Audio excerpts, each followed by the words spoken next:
பார்க்குறது வந்து இந்த இன்ட்ராக்டிவ் ஃப்ளாட் பேனல்னு சொல்லுவோம். இன்ட்ராக்டிவ் ஃப்ளாட் பேனல் வந்து பேசிக்காக இன்பில்ட் ஆண்ட்ராய்ட் சிஸ்டமோட வருது.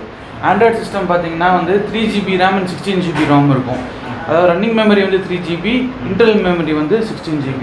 இது வந்து நம்ம என்னென்ன யூஸ் பண்ணலாம் அப்படிங்கிறது பார்த்து எதுக்கு நம்ம all in one interactive flat பேனல்னு சொல்கிறோம்னா, இதோட ஃபீச்சர்ஸ் எல்லாம் வந்து it will detect the feature of writing board, projector, computer. அது எல்லாமே எதுவுமே தேவையில்லை. இதில் ஆல் இன் ஒன் ஃபீச்சர் இதில்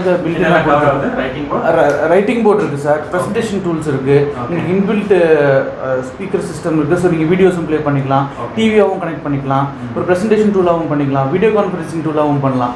ஒரு கேமரா இங்கே கனெக்ட் பண்ணிவிட்டு நீங்கள் வந்து டீச்சர்ஸ் வந்து டீச் பண்ணுறது வந்து இங்கே ரெக்கார்ட் பண்ணிவிட்டு அவங்களோட ஸ்க்ரீன் ஷேரிங்கும் ரெக்கார்ட் பண்ணிக்கலாம். அவங்களோட ஸ்க்ரீனையும் வந்து ஷேரும் பண்ணுற மாதிரி, ஸ்க்ரீனை சேவும் பண்ணுற மாதிரி இருக்கும். அதையும் வந்து சேவ் பண்ணிவிட்டு plus whatever you write is also will also be recorded. அந்த ரெக்கார்டிங் ப்ராசஸும் அதில் இருக்குங்க. நான் yes sir, it is act as a whiteboard. Basic first சாஃப்ட்வேரே நான் இப்போ உங்களுக்கு காமிக்க போகிறது பார்த்தீங்கன்னா இட்ஸ் ரைட்டிங் போர்ட் சாஃப்ட்வேர். இது வந்து நம்ம ஆண்ட்ராய்டில் நம்ம இன்பில்ட்டாக ரைட்டிங் போர்ட் சாஃப்ட்வேர் கொடுக்கும். And coming back about the panel, the panel வந்து இந்த பேனல் வந்து 55 inches. நமக்கு வந்து we have different sizes sir, 65, 75, 86, 98. So இந்த டிஃப்ரெண்ட் சைஸஸ்லாம் இது அவைலபிள். ஸோ நம்ம கிளாஸ் ரூமோட சைஸுக்கு ஏற்ற மாதிரி நம்ம வந்து சைஸஸ் வந்து நம்ம கொடுத்துக்கலாம். இப்போ ஃபார் எக்ஸாம்பிள் ஒரு சின்ன போர்ட் ரூம், ஒரு சின்ன மீட்டிங் ரூம் அப்படிங்கும்போது நம்ம வந்து ஒரு 65லேருந்து ஆரம்பிச்சு ஒரு 25-30 people இருக்கிற கிளாஸஸாக இருந்தால் 65 inches. 40 people மேலே இருந்தாங்கன்னா ஒரு 70-75 inches. அதோட பெருதுன்னா வில் கிவ் 86 inches கொடுப்போம். அது இல்லாமல் ஆடிட்டோரியம்ஸ் அந்த மாதிரிலாம் பார்த்தீங்கன்னா 98 inches கொடுக்குறோம் சார். ஸோ இப்போது நான் இப்போ இந்த சைஸ் மாறனால ஃபீச்சர்ஸ் எதுவுமே மாறாது. உங்களுக்கு சைஸ் மட்டும் மாறும், அந்த பிரைட்னஸ் லெவல் இன்க்ரீஸாக இருக்கும். அந்த இது அது கேரக்டரிஸ்டிக்ஸ் அந்த இப்போ இது எல்லாமே சேர்ந்தான் sir about the panel. What about the vision distance? Vision distance உங்களுக்கு நல்லா சைஸ் பிகராக உங்களுக்கு வந்து you can have a longer vision as well. That is also there because the pixelsலாம் வந்து அந்த அளவுக்கு வந்து வச்சிருக்கோம் உள்ள. More importantly இந்த IPS டெக்னாலஜி யூஸ் பண்றோம் இங்க. இது என்ன சொல்லுவோம்னா இட்ஸ் இன்ப்ளேன் ஸ்விட்சிங் சொல்லுவோம். இன்ப்ளேன் ஸ்விட்சிங் டெக்னாலஜி பாத்தீங்கன்னா it is the latest technology. நான் அப்படியே உங்களுக்கு எழுதி காமிக்கிறேன். இது ரைட்டிங் போர்ட் சாஃப்ட்வேரும் யூஸ் பண்ணுற மாதிரி உங்களுக்கு அப்படியே காமிச்சிடுறேன். ஸோ இன்ப்ளேன் ஸ்விட்சிங் டெக்னாலஜி வந்து இதுதான் பெஸ்ட்டு. இப்போ வந்து உங்களுக்கு வந்து LED பேனல்ஸில் உங்களுக்கு சாருக்கு தெரிஞ்சிருக்கும், LG தான் அதை வந்து ப்ரொடியூஸ் பண்ணுறாங்க இன்ப்ளேன் ஸ்விட்சிங் டெக்னாலஜி. அது என்ன டிஃப்ரென்ஸ், என்ன விஷயம்னா நார்மலாக உங்களுக்கு வந்து LEDலாம் பார்த்தீங்கன்னா it will be oval in the vertical way. Here இருந்து it will be horizontal. So whatever that liquid the crystal will keeps rotating in the same place. இங்கனா ஒரு over a period of time it will land here.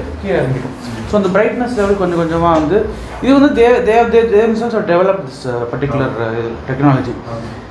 இப்போ நான் வந்து actually உங்களுக்கு writing போர்ட்ல right பண்ணி காமிச்சிருக்கேன். ரெண்டு டிஃபரண்ட் கலர்ல ரைட் பண்ணி காமிச்சிருக்கேன். இப்போ இந்த பென் பாத்தீங்கன்னா இது வந்து ஸ்டைலஸ்னு சொல்லுவோம். தின் ஒரு சைடு, திக் இன்னொரு சைடு சார். எதுக்கு இந்த மாதிரி தின்னாவும் திக்காவும் கொடுக்குறோம்னா இந்த மாதிரி ரெண்டு விஷயத்தை டிஃபரன்ஷியேட் பண்ணி காமிக்கிறதுக்கு. அப்புறம் வந்து டிராயிங் அட்டென்ஷன், இப்போ டீச் பண்ணும்போது ஸ்டூடெண்ட்ஸ் வந்து பார்க்கறதுக்கு அவங்களுக்கு ரொம்ப யூஸ்ஃபுல்லாக இருக்கும். அவங்களும் வந்து அவங்களோட அட்டென்ஷன் ஃபுல்லாக இதுலேயே வச்சுருப்பாங்க. ரெண்டாவது you don't have to take any notes, paper pencil எடுத்து நம்ம வந்து நோட்ஸ் எதுவுமே எழுத வேண்டாம். இது எல்லாமே சேவ் பண்ணி you can retrieve it. Send it through email, send it through QR code or through your network drive. இது எல்லாமே பண்ணலாம். Secondly, student observe பண்ணிட்டா மட்டும் போதும். They don't have to note down. So the observation also will be there only on the teaching and not on the writing or taking the notes. So இது நான் coming to next page. இங்க you can actually change different backgrounds. Like paintbrush. நம்மளோட background என்ன மாதிரி வேணுமோ அந்த background நம்ம வச்சுக்கலாம். Secondly, we can also customize our own background. For example, if you have an institute, அந்த institute name வச்சுக்கலாம். இப்போ நம்ம டிவி வச்சிருக்கோம், அந்த டிவி வச்சு பேக்ரவுண்ட் வச்சு அந்த பேக்ரவுண்ட் நம்ம வந்து சேவ் பண்ணிக்கலாம். அண்ட் திஸ் பென், அந்த ஸ்டைலஸ் பென் சொல்லி சொன்னால் நம்ம வந்து திக் பென், தின் பென் சைடுக்கு வந்து கலர் செட்டிங்ஸும் வச்சுக்கலாம். What we want to write on what colour to you want to write அப்படிங்கிறது நம்ம யூஸ் பண்ணிக்கலாம். For example now I am using தின்ல வந்து வேற கலர் யூஸ் பண்ணுறேன் and I am pointing to different colour இந்த லெஃப்ட் சைடு. அண்ட் நார்மலாக உங்களுக்கு வந்து டஸ்டர்னு ஒன்று யூஸ் பண்ணுவோம். அந்த டஸ்டர் வந்து இங்கே வந்து தேவைப்பட்டுச்சுனா மட்டும் யூஸ் பண்ணலாம். இப்போ நம்ம வந்து எதாவது எழுதுகிறோம், அது வேண்டாம் எனக்கு அப்படிங்கும்போது It's completely your gesture recognition. Use your palm and the palm will delete this. This is it again. Gesture. இப்போ நான் வந்து உங்களுக்கு வந்து ஒரு பர்டிகுலர் போர்ஷன் மட்டும் தான் நான் இது பண்ணுவேன். எனக்கு அப்போ வந்து பாம் யூஸ் பண்ணால் வந்து திக்காக இருக்கும், பிக்காக இருக்கும் அப்படின்னா இங்கே இந்த பென் பார்த்தீங்கன்னா 2 சைடு பென் மாதிரி தான் காமிக்கும். இங்கே திக் பென்னோட செட்டிங்ஸில் போனீங்கன்னா ப்ரிசைஸ் எரேஸ்னு ஒரு கான்செப்ட் இருக்குது. இந்த ப்ரிசைஸ் எரேஸை வந்து கிளிக் பண்ணிட்டோம்னா it becomes an eraser. Okay. So இங்கே வந்து யூ கேன் ப்ரிசைஸ்லி எரேஸ் பர்டிகுலராக ஒரு ப்ரிசைஸாக எரேஸ் பண்ணுவோம். அதே மாதிரி தான் உங்களோட கையும் வந்து எரேசராக மாறிடும். So your finger will be considered as thick side. Thick side. இப்போ நம்ம இங்க போயிட்டு நான் வந்து I am changing this. Coming back I can write from my finger. I can also use my finger. This is one option. And next page. இப்போ நான் எதுக்கு பேஜஸா காமிக்கிறேன்னா நீங்க ஒரே ஒரு ஃபைல்ல 20-25 பேஜஸ் வரைக்கும் யூஸ் பண்ணலாம். ஒரு 45 மினிட்ஸ் கிளாஸ் எடுக்கிறோம், இல்லைன்னா ஏதோ ஒரு இது கண்டக்ட் பண்றோம், ஒரு டிஸ்கஷன் 20-45 மினிட்ஸுக்கு 20 பேஜஸ் மேலே போகாது. அந்த டயத்துலேயே வந்து தேவைப்பட்டுச்சுன்னா நீங்கள் you can also create some page. For example come to page number 5. இப்போ வந்து எனக்கு வந்து I want to zoom this out. For zoom in zoom out நம்ம செல்ஃபோனில் பண்ணுற மாதிரி பண்ணலாம். 2 ஃபிங்கர்ஸ் வந்து ஜூம் இன் ஜூம் அவுட் ஆகும். 3 fingers I can actually move left, right, up and down. So அதுவும் பண்ணலாம். I can முடிச்சுட்டு I can start writing here. Again. So supposing I have made a drawing here, I want to repeat that drawing. திருப்பி நான் எழுதணும்னு அவசியம் இல்லை. இந்த இதை கிளிக் பண்ணீங்கன்னா சர்க்கிளில் வரும் and that becomes a duplicate. இந்த கண்டென்ட் நடுவுல ஏதாவது பிக்சர்ஸ் நம்ம ஃபார்வர்ட் பண்ணதை இன்சர்ட் பண்ணலாம். Yes sir, I'm just going to show you that. Next அதான் காமிக்க போறேன். I'm going to page number 6. இங்க வந்து பேஜ் நெக்ஸ்ட் இங்கே என்ன பண்ணுறோம்னா have few options. another few options the writing boardல மட்டுமே. ரைட்டிங் போர்டில் பார்த்தீங்கன்னா போஸ்ட்-இட் நோட்னு ஒரு ஆப்ஷன் இருக்குது. கம்ப்யூட்டரில் ஸ்டிக்கி நோட்ஸ் அந்த மாதிரி ஒரு ஆப்ஷன் இருக்க மாதிரி இதுலேயும் ஒரு போஸ்ட்-இட் நோட்னு ஆப்ஷன் இருக்கும். நம்ம வந்து ஒரு அஜெண்டா வச்சுருக்கோம், இன்றைக்கி இத்தனை டேட்டா இத்தனை விஷயங்கள் கவர் பண்ணணும், இத்தனை கண்டென்ட் கவர் பண்ணணும் இந்த டாப்பிக்கில் அப்படிங்கும்போது you have actually resize it.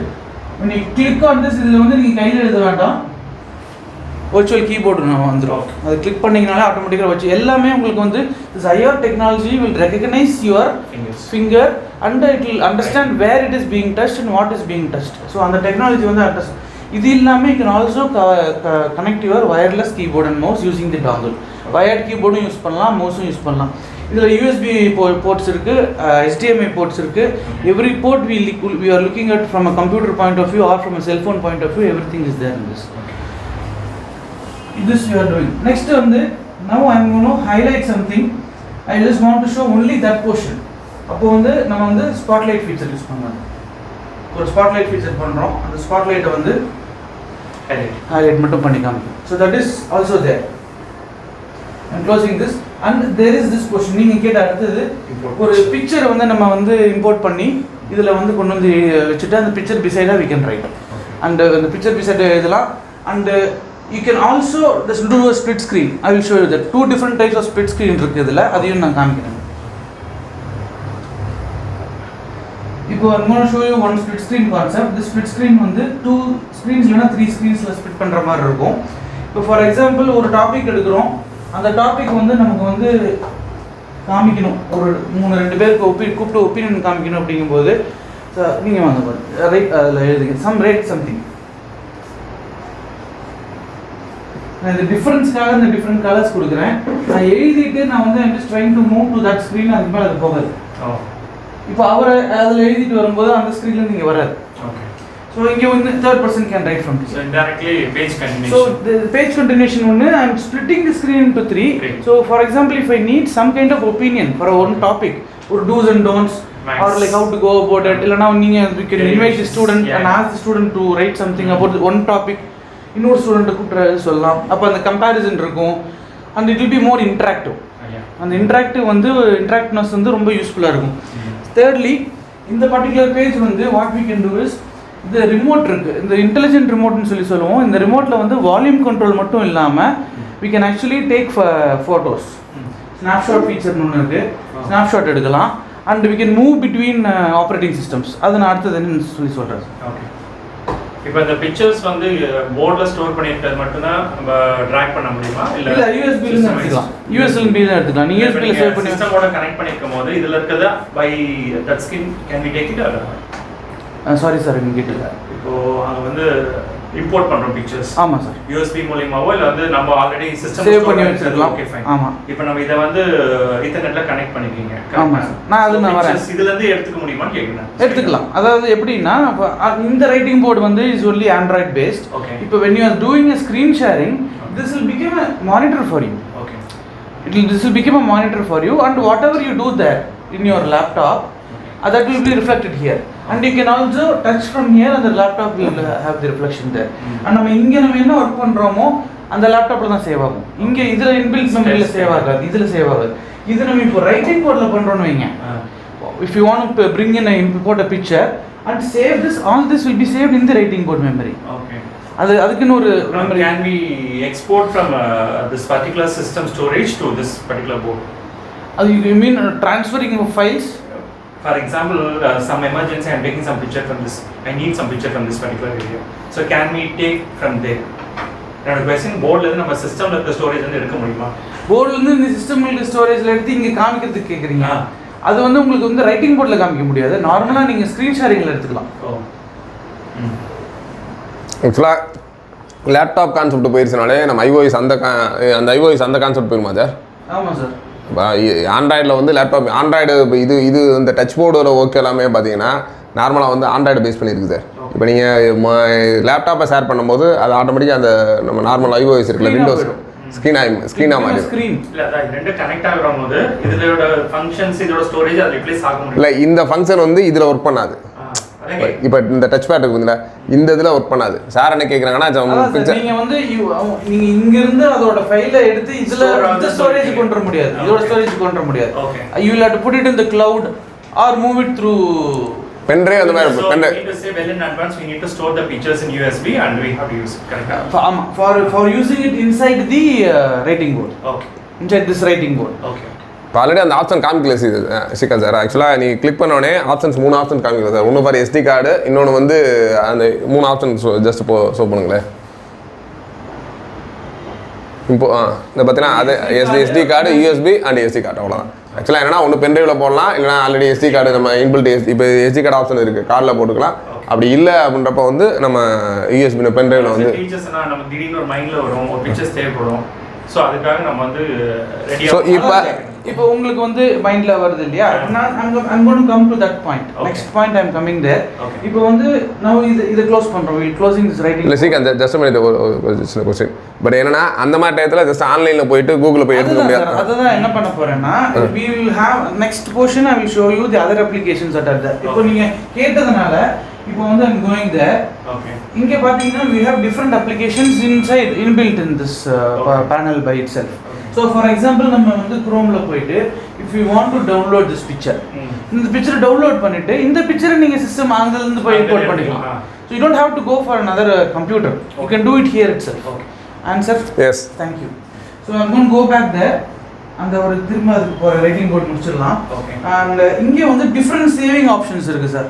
இப்போ வந்து எக்ஸ்போர்ட் நோட்ஸ் இருக்கு, இம்போர்ட் நோட்ஸ் இருக்கு. இப்போ நான் வந்து இன்னைக்கு வந்து I have done this much data here and I would want to continue the same from the 7th page to the next class, next session. அப்போ இதே போர்டு தான் எனக்கு வேணும். எனக்கு ஒவ்வொரு தடவையும் எனக்கு புது போர்டு தான் ஓப்பன் ஆகும். So I want to do continue-னா so I will save it as a interactive whiteboard IWB ஃபைலா interactive whiteboard சேவ் பண்ணலாம். இல்ல I can also save it as a PNG file, PDF file. இந்த 3 ஆப்ஷனுமே இருக்கு. இது இல்லாம வந்து you can scan through QR code. So all these 4 options will help you. All this என்னன்னா உங்களுக்கு வந்து இந்த மாதிரி டிரான்சாக்ஷன் இந்த மாதிரி ட்ரான்ஸ்ஃபர் பண்றதுக்கு QR கோட்ல transfer you will need an internet connection. ஒரு வைஃபை வந்து நீங்க கனெக்ட் பண்ணா போதும். நார்மலா பாத்தீங்கன்னா இப்போ வெறும் plug and play தான். Just install it, plug and play. You don't have to do any other jinx or anything. உங்களுக்கு plug and play பண்ணாலே போதும். இப்போ வந்து நான் வந்து உங்களுக்கு வந்து show you that. இப்போ இம்போர்ட் நோட்ஸ் எக்ஸ்போர்ட் நோட்ஸ் நான் இன்ட்ராக்டிவ் ஒயிட் போர்டாக போட்டேன்னா நான் எக்ஸ்போர்ட் பண்ணிவிட்டு நாளைக்கோ நெக்ஸ்ட் கிளாஸ்லேயோ வந்து I will import the same note so I can continue from the same board. அதுக்கு அடுத்தது பார்த்தீங்கன்னா I can share through QR code. இந்த ஒரு பேஜ் மட்டும் தான் வேணுமா எல்லா பேஜும் வேணுமான்னு கேட்கும். நான் எல்லா பேஜும் நான் கொடுக்குறேன். So all the 6 pages or 7 pages whatever it is, இப்போ it needs internet connection, I already connected to the net. You can scan this. உங்களுக்கு வந்து அது QR கோடில் வந்து அந்த எல்லாமே உங்களுக்கு வந்து PNG-ஆக வந்துடும். Next you can also upload all the files to your network drive. நீங்கள் வந்து ஸ்பெசிஃபிக்காக நம்ம எந்த ட்ரைவும் நம்ம கொடுக்க மாட்டோம். உங்களோட கூகுள் ட்ரைவோ உங்களோட ஒன் ட்ரைவோ நீங்கள் எது கொடுத்துட்டோம் அந்த லிங்க்கை நீங்கள் கொடுத்துட்டிங்கன்னா இந்த ஸ்டூடெண்ட்டோட டீச்சர்ஸோ யாரோ அவங்க வந்து அதை பேரண்ட்ஸோ யாரோ அவங்க வந்து அதை ரிட்ரீவ் பண்ணிக்கலாம். More importantly this will make work easy for the teacher. ஒரு தடவை அவங்க எழுதி முடிச்சு எல்லாம் பண்ணிட்டாங்கன்னா அடுத்த தடவை திருப்பி அதையே போட்டு காமிக்கலாம். நீங்க சொல்றது பாத்தீங்கன்னா whatever class completed absent ஸ்டூடண்ட்ஸ்க்கு நம்ம வந்து QR ஸ்கேன் பண்ணிட்டோம்னா WhatsApp Telegram they can have full picture. Yes, all this என்னென்ன எழுதிருக்கீங்களோ ஃபுல்லாக பார்த்துலாம். நோட்ஸ் இதெல்லாம் நீ கனெக்ட் பண்ணிருக்காங்க. They will not miss their class. So I'm going back. Quit பண்ணுறேன். நார்மலாக கேட்கும் என்னென்ன மாதிரி சேவ் பண்ணணுன்னு, லோக்கலாக சேவ் பண்ணணுமா USB பென்ட்ரைவில் சேவ் பண்ணணுமான்னு கேட்கும். இந்த ஒரு பேஜாக எல்லா பேஜும் வேணுமான்னு கேட்கும். PNG ஃபார்மேட், இமேஜ் ஃபார்மேட்டாக இல்லைனா உங்களுக்கு PDF ஃபார்மேட்டா அப்படின்னு கேட்கும். அது இல்லாமல் இந்த நேம் வந்து நீங்கள் ஸ்பெசிஃபை பண்ணிக்கலாம். ஆட்டோமேட்டிக்காக அது வந்து இன்றைக்கி டேட்டில் ஒரு நேம் கொடுத்துரும். ஓகே கொடுத்தோன்னா எந்த இதில் போய் சேவ் ஆகுது, பாத்தில் போய் சேவ் ஆகுது அப்படின்னு காமிச்சிடும். நீங்கள் உங்களோட சிஸ்டமில் உங்களோட செல்ஃபோன்லேயே இருக்கிற மாதிரி this has got a file manager. So what ever the file is being saved அதோட ரெஸ்பெக்டிவ் ஃபோல்டர்ஸில் அங்கேயே அதுவே ஆட்டோமேட்டிக்காக போய் சேவ் ஆகிடும்.